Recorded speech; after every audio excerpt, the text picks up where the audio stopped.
Hahaha, apa kabar sahabat artikel view? Kali ini saya akan membacakan lanjutan alur cerita kisah CO muda berpura-pura culun.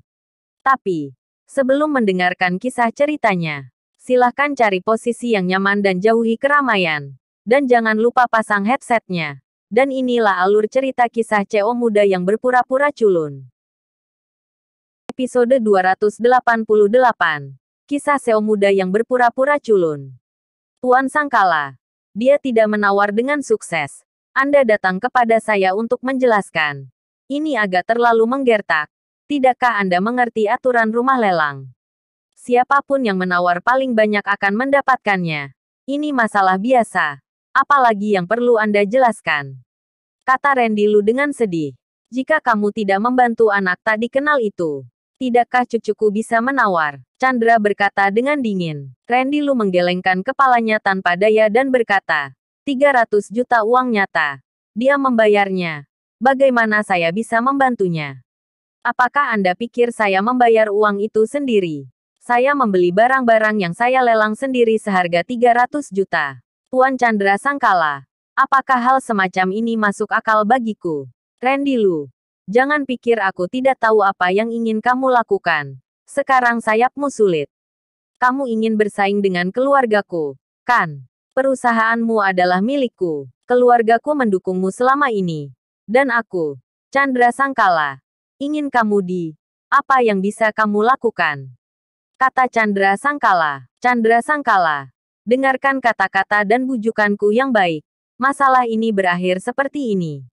Ini adalah hal yang baik untuk keluarga Sangkala.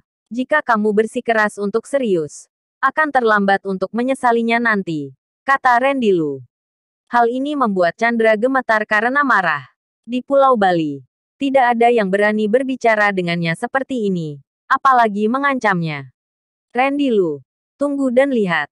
Jika aku, Chandra Sangkala, tidak mengacaukanmu, nama keluargaku bukan Sangkala. Chandra berkata dengan gigi terkatup dan meninggalkan perusahaan. Randy Lu berdiri, berjalan ke jendela, melihat mobil Chandra pergi, dan kemudian berkata pada dirinya sendiri, keluarga Sangkala telah menjadi raja di Pulau Bali terlalu lama, dan sudah waktunya untuk menahan diri.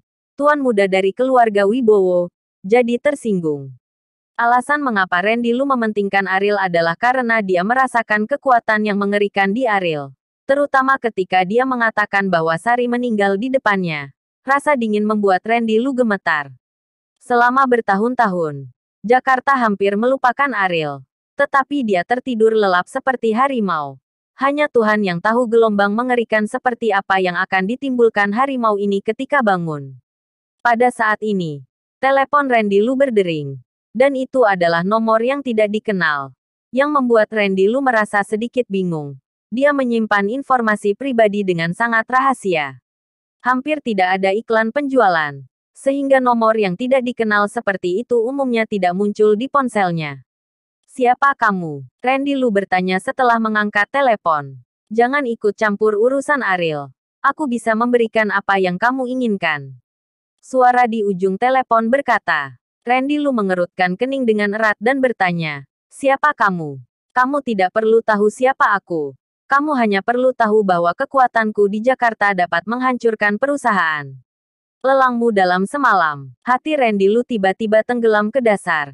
Dan dia bisa menghancurkan perusahaannya dalam semalam. Jika orang ini tidak bercanda, maka energinya di Jakarta pasti sangat luar biasa.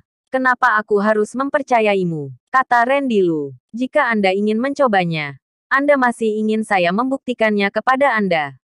Jika Anda tidak takut, saya dapat membiarkan Anda mencicipinya.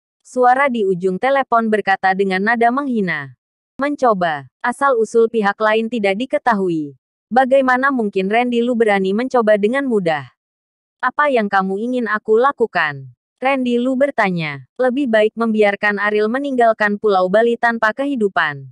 Randy mengertakkan gigi dan membiarkan Ariel meninggalkan Pulau Bali tanpa kehidupan. Randy tidak dapat membayangkan konsekuensi seperti apa yang akan ditimbulkan oleh balas dendam Ariel begitu dia melakukan sesuatu yang membuat Ariel membencinya.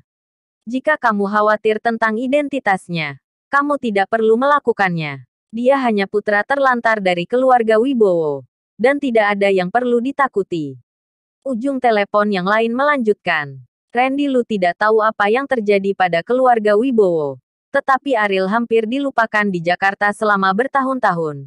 Yang sebenarnya menunjukkan statusnya dalam keluarga Wibowo. Tetapi sekarang setelah perubahan besar terjadi dalam keluarga Wibowo. Dia bagaimanapun. Itu adalah darah keluarga Wibowo. Dan dia harus mengambil tanggung jawab besar untuk merevitalisasi keluarga Wibowo. Jadi Randy Lu memilih untuk membantunya. Tetapi Randy Lu tidak pernah membayangkan bahwa ada orang yang menargetkan Ariel secara diam-diam. Apa yang bisa saya dapatkan? Randy Lu bertanya. Apresiasi Arjun. Dia lebih memenuhi syarat untuk mewarisi keluarga Wibowo daripada Ariel. Kepala keluarga Wibowo masa depan pasti Arjun. Bukan ini tidak berguna. Arjun di penjara. Tetapi statusnya di keluarga Wibowo. Itu adalah memang lebih tinggi dari Ariel. Yang menempatkan Randy Lu dalam dilema pilihan jika berdiri seperti ini sedikit ceroboh. Tapi itu menjadi abu. Jika Anda tidak mau. Dalam 2 hari ke depan. Saya akan memberi tahu Anda kemampuan saya. Ariel tidak dapat menyelamatkan Anda. Ujung telepon yang lain mengancam. Oke. Setelah berpikir lama. Randy Lu setuju. Baginya, Ariel setara dengan investasi. Dan manfaatnya hanya dapat dilihat ketika Ariel berada di Bandung. Tetapi sekarang, orang yang memanggilnya memiliki kemampuan untuk segera berurusan dengan perusahaannya. Tidak. Apa gunanya berinvestasi? Jadi Randy Lu harus setuju dengannya. Kamu adalah orang yang cerdas. Dan di masa depan kamu akan tahu betapa bijaknya pilihanmu.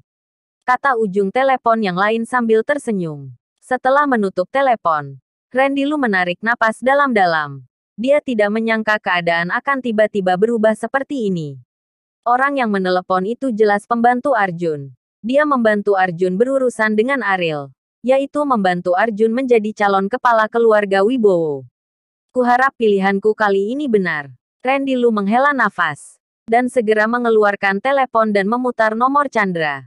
Tuan Sangkala. Saya dapat mengatur agar dia bertemu dengan Anda. Adapun apa yang ingin Anda lakukan setelah pertemuan, Anda dapat melakukan apapun yang Anda inginkan, kata Randy Lu. Chandra masih marah. Tapi dia tertawa ketika mendengar kata-kata Randy Lu dan berkata, Randy Lu, kupikir kamu benar-benar berani benar denganku. Sepertinya kamu juga seorang yang lembut. Menghadapi ejekan Chandra, hati Randy Lu tenang seperti air. Dan dia berkata, Tuan Chandra, bagaimana mungkin saya benar berani dengan Anda? Jika bukan karena Anda, saya tidak akan memiliki hak untuk berdiri di Pulau Bali. Hahaha. Chandra tertawa bangga dan berkata, aku tidak peduli denganmu. Tapi aku akan menemuinya malam ini. Jadi kamu bisa mengaturnya. Setelah itu, Chandra menutup telepon sebelum Randy Lu bisa menjawab. Ketika sampai di rumah, Chandra melihat Ikram yang masih khawatir dan berkata, kamu masih tidak senang. Kakek secara pribadi datang untuk membantumu. Apakah kamu masih curiga bahwa aku tidak bisa melakukannya? Kata Chandra. Ikram tidak keluar sepanjang hari. Karena hal memalukan tentang pelelangan tersebar di seluruh pulau Batuan Dasar. Jika dia tidak menemukan kesempatan untuk mendapatkan kembali wajahnya. Bagaimana dia bisa memiliki wajah untuk pergi keluar untuk bertemu orang-orang? Meragukan kemampuan kakek. Jika aku maju ke depan, apakah badut seperti Randy Lu masih memiliki keberanian untuk tidak berkompromi? Chandra berkata dengan nada meremehkan. Lalu bagaimana cara mengatasinya? Katakan padaku dengan cepat. Ikram berkata dengan tidak sabar. Malam ini, anak itu akan datang ke rumah kita. Kalau begitu, kamu bisa melakukan apapun yang kamu mau dengannya, kata Chandra. Mendengar ini, Ikram menjadi bersemangat. Dengan dukungan kakeknya, dia bisa membalas dendam dengan tidak bermoral. Dan dia harus memberitahu semua orang di Pulau Bali apa yang akan terjadi jika dia menyinggung perasaannya. Kakek, apakah kamu ingin menonton berita utama? Misalnya, seorang pria telanjang diikat ke batu cantik, kata Ikram sambil tersenyum. Yang disebut Batu Cantik adalah tempat pemandangan yang terkenal di Pulau Batuan Dasar. Ada gambar alami dari batu besar di pantai. Seperti wanita yang hidup melihat laut. Sehingga diberi nama Batu Cantik. Ini adalah tempat di mana setiap wisatawan akan berfoto. Kamu bisa memainkan apapun yang kamu mau, selama kamu tidak menyebabkan kematian. Ini adalah garis bawah Chandra. Jika tidak mati, kamu dapat melakukan apapun yang kamu inginkan. Bagaimanapun, ini adalah cucunya. Ikram tertawa cemberut. Tidak hanya Ariel, tetapi juga Kaori, seorang wanita cantik, juga akan jatuh ke tangannya. Baginya, wanita yang tidak bisa menghasilkan uang harus menggunakan kekerasan. Kakek membantunya menyeka pantatnya. Ariel dan Kaori masih mengambil foto pernikahan hari ini. Kaori, yang mengenakan gaun pengantin, tampaknya telah menjadi tempat yang indah. Orang-orang yang datang dan pergi, terutama pria, mau tidak mau menatap Kaori. Mungkin mereka juga berharap memiliki pengantin seperti itu. Bersambung.